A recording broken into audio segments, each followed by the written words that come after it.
Hello everybody and welcome to another video tutorial. Now for this week's tutorial I will be doing traditional aspects mixed in and incorporated with some digital drawing techniques as well. So what you see me doing right now is I'm doing some more of the rough work and preliminary sketches before I actually decide on the actual composition. So at this stage I'm actually doing really rough thumbnails to get an idea of what I'm actually going to be working on. What I later did is I took these thumbnail sketches and blew it up to a larger size so that when I put it onto my animation paper behind it and put my light table on, I would have a larger drawing so I could work out more of the details. Now, you'll notice that I hold my pencil differently too between the two techniques. When I'm doing stuff really rough, really loose, and gestural, I tend to use the side of my pencil.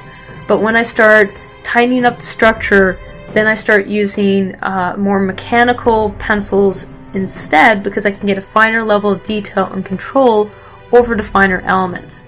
So it's generally only in the rougher stage elements that I actually use the side of my pencil. Now, doing this while maintaining the fluid motion and the looseness of the drawing can be a bit tricky sometimes, but it's definitely worthwhile if you can do it because you do end up getting drawings that are very loose and generally more appealing overall. So right now I'm figuring out the basic underlying structure before I start adding the clothing elements.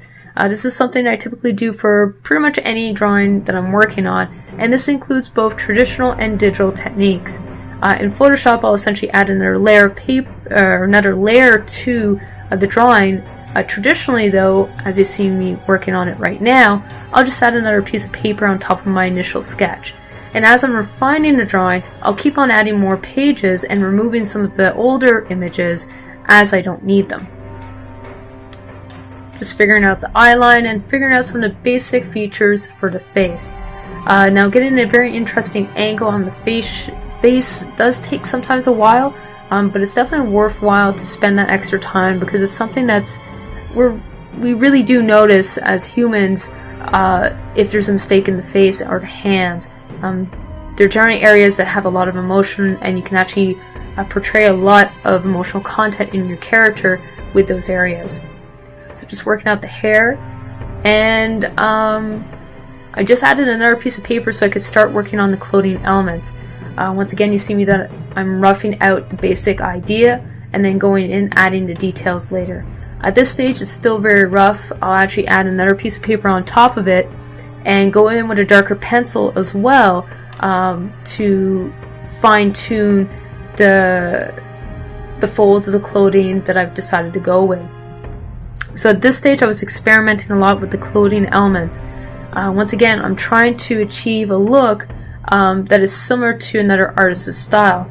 The artist that I'm trying to imitate in this instance is Alphonse Mucha, who's a very well-known artist, has very nice pieces, and it's an interesting incorporation, her images, with very rich lines along with a very soft watercolor painterly feel.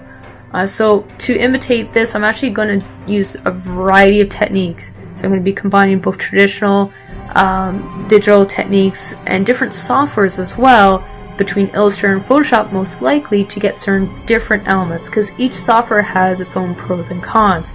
Now I'm pretty sure when the artist originally did her pieces, everything was probably done in watercolor just because of the type of effects and the way the painting was actually rendered.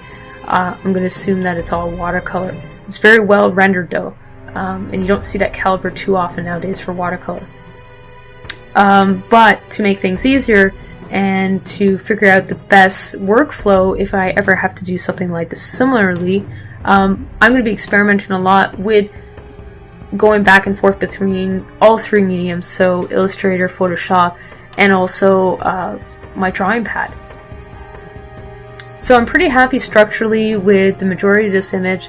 As you can see, I'm just refining some of the details. I've already figured out the majority of the clothing elements. Now, in the next portion, I would have skipped essentially because I reworked this area. I'm going to skip forward a bit and go to a newer version later on. Right now I'm going with a darker pencil though, and as you can see, I'm just solidifying some of the lines that I definitely know I want to keep. But when I go into the details, I'm going to use a different pencil that's finer, and that's going to allow me to go a little bit lighter with the drawing. Now, the reason why I'm doing this with two different pencils specifically is that the artist I'm basing everything off of, she did something very similar. Once again, she did everything with watercolor. I'm experimenting with a lot of different techniques to see which one works best. So right now I'm deciding what elements and how the folds will look before I actually start rendering them out fully. Now at this point I have two choices. Once I've done this stage, I can either choose to do this process digitally, which I have by the end of this video decided to actually go with, or I can ink it. The problem with inking it is that for filming purposes it presents a problem because I have to come much closer to the paper to get the details that I need, and the camera does get in the way unfortunately, so I can't do that on camera. And I do want to show you guys the full process, so I will be working digitally for this. What I may end up doing is, if I do like the digital version but I find I need to add more detail, I may print that off and then go back traditionally, but I won't be able to film that simply because I need to get closer to the page to add those finer details. So right now I'm just going back and forth between the two pages, and periodically I'll flip between my original image. That's just so I can check the proportions, because not everything shows through. And the whole flipping of the page is something I learned when I took an animation course in college. So it's something that really does help when you're trying to draw, because essentially you can have multiple sheets on top of each other, and just by flipping it you can go between your first page and then the last page. So tune in next week, because next week I will be continuing this image, and thank you for watching, and I hope to see you guys soon. So thank you and take care.